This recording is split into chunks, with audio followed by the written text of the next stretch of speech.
Welcome back to Mega Man 03. Last time we fought Cubit Foxstar, and today we put our feelings about that aside as we go in to fight the final of the 8 gentle judges in the Giant Elevator! So yeah, Neo Arcadia has completed a giant elevator. We do not know its purpose. We're pretty sure it goes up and down based off of previous evidence, but other than that, we don't know what it's for. Why is it so big? Surely this must be Vile's doing. Kill him.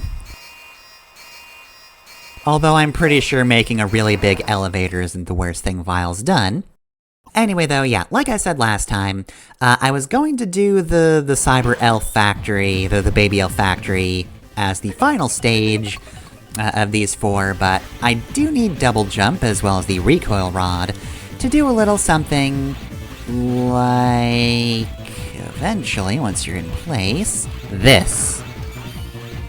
We're also going to need it for this as well. Yeah, we need to make sure we have enough height for these. Recoil Rod does help a lot for that, though. It also helps with a lot of the other things in this stage. Cause yeah, it helps you get through those shield enemies, which frankly, definitely helps. I like that. Those shield enemies have had it too good for too long. Alright, yeah, let's double jump up to that one. So yeah, anyway, we're in the giant elevator stage. And, I'm trying to figure out if there's anything else there's left to say about the, 8 gentle judges. I will definitely say again that I enjoy the fact that, there's a little more team cohesion for the 8 bosses in this game. Because, you know, before they were parts of the Neo Arcadian armies, and that was okay. I like that well enough, but I do like that you can see them more as a single group, and in fact, with the drama tracks, you can in fact hear them as a group, both before and after they were brainwashed by Vile. Also, we're on an elevator, but this isn't the giant elevator, we're not there yet. We do, however, have an elevator section because, I mean, you have to have an elevator section, right? But anyway, yeah, I think Zeros 3 and 4 do really well in giving you a better picture of the enemies as kind of their units. And not just the bosses you fight that happen to be part of the same army, but otherwise, you don't really get much of a sense of them as a team. Though, if you're only playing 03, you don't really get as much of that. They have the cool, like, they have human forms gimmick, which is neat. I think they're a little more cohesive because of that, but yeah, they never really talk to one another. Oh yeah, and here we have this boss who might seem a little familiar, but you don't actually know him. This is Spearrook, as opposed to Meadowbrook from the first game. He is a lot more annoying, but it is entirely possible to break him, both through freezing and through just aura-ing him with the Recoil Rod. But anyway, yeah, oh, you know, one thing I do want to mention about them, there's a few bits of trivia about them that I don't really want to bring up because I can't really find the actual source for them. Like, I'm sure the wiki's not, like, lying or anything. They have cited sources, it's just the source in this case is actually, like, some magazine that I've not really been able to find a translation of. So, I'm not gonna go over, like, the process of judgment in Neo Arcadia, which, yeah, might be a thing you want to look up yourself, because it's kind of silly, but yeah, they all have their particular positions, and I think it's interesting that the non-elemental judges actually wind up being the chiefs. Death Mantis was the vice chief, which is probably still true, but now vice chief probably means crime chief instead. And then the guy we're fighting today, I think this is a bear in mind thing, was actually the chief of the 8 gentle judges, so, as you might imagine, fairly wise, fairly well composed. Just, if you haven't actually listened to the drama tracks, just keep that idea in mind in general as we move into the boss.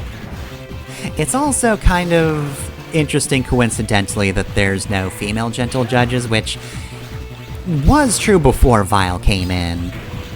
There's a child who kind of looks like a girl and an extremely femme one, but yeah, no women, which feels like a thing Vile would do on purpose. Anyway, though, yeah, interrupting myself to bring us back to Tretista, who, yeah, is kind of just the big dumb one. He's just so big, and you're so small, and he barely sees you as a threat.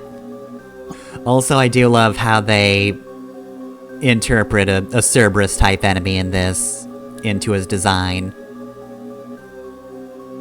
Like, he sort of has 3 heads, it's just they're buried in his shoulders instead.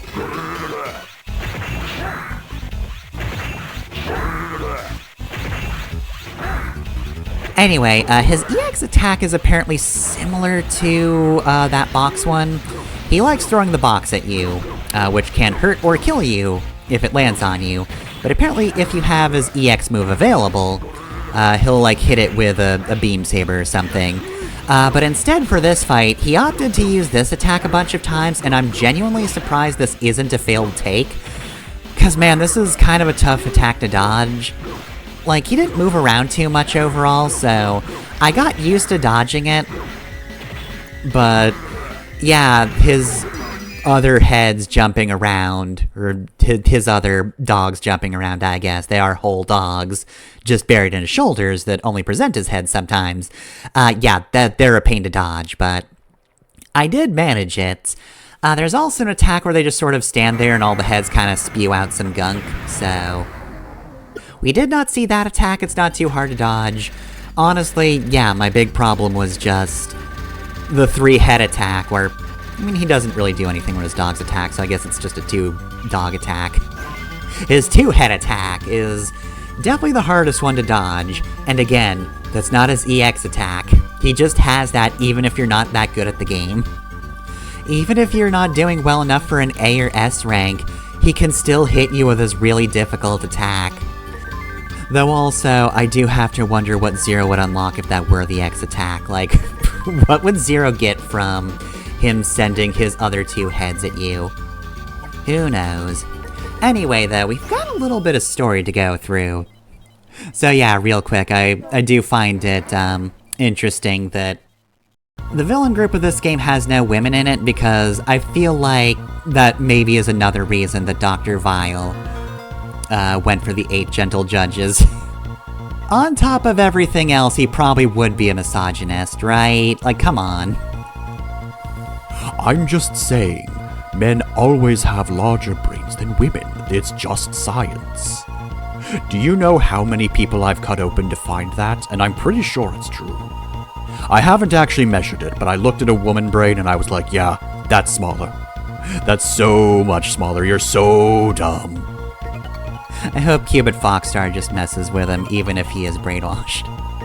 Even if he is mind-controlled, I feel like just the sheer gender he radiates would just mess with Vile. I don't understand it.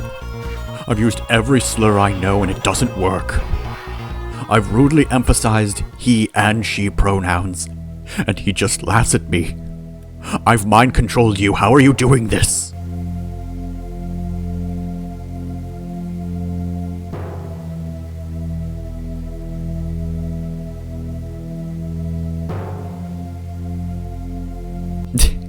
Also, I do really like Zero's response here. Most heroes would just be like, no, I saved you because it was the right thing to do, which is a fair answer. But Zero's just like, maybe you should help us, actually. We saved your life, would it kill you to do the right thing?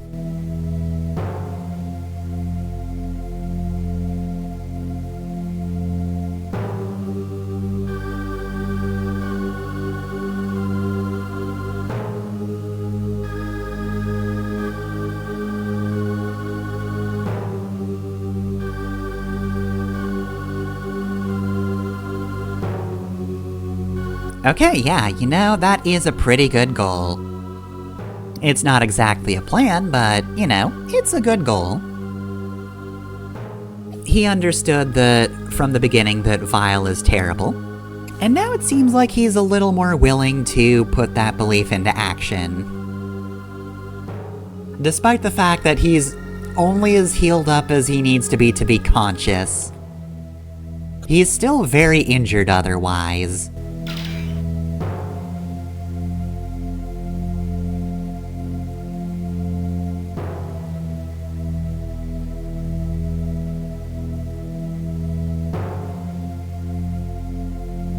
Okay, well, they did say go to the commander's room. So, Ciel did offer to save for us, and usually that means we're about to be thrown into another mission. That's actually not true this time around. You actually have to prompt the next part of the story to happen. Also, if you go back in after that dramatic moment, Servo's gone and the nurse is back. And she does have a secret disc for us, so that's why we immediately re-entered, which kind of diffuses the tension from that scene, but whatever, it's fine. It was either that or diffuse the tension in the next episode, which, like I said, we're not moving on until we say move on. So, yeah, I could talk to Ciel right now and we'd make progress, but we're actually going to be saving the big revelations for next time, but we've sort of got an idea of what Vile wants. There was a baby elf factory which was disposable, so we know he doesn't need it, he just wanted it. The giant elevator was for E-crystals. We've got the information from the library translated. And we've got all of the stuff from Vile's ship that fell out, so I'm gonna guess some of his cargo may have helped in the reparations of the info we have, if, you know, some of that stuff existed on his ship as well. Maybe they had to find some old records too, I don't know. I have not been part of the restoration process, I'm just here killing judges. Please don't quote me on that. Anyway though, yeah, so, next time on Mega Man 03, we learn some horrible dark secrets, and then move on to the endgame. But, you know, only the initial bit of the endgame. Rare is in these games that there's only one endgame stage. So as you might imagine, we're not going to go immediately into punch Vile in the face, even if we do really want to. And doesn't everybody?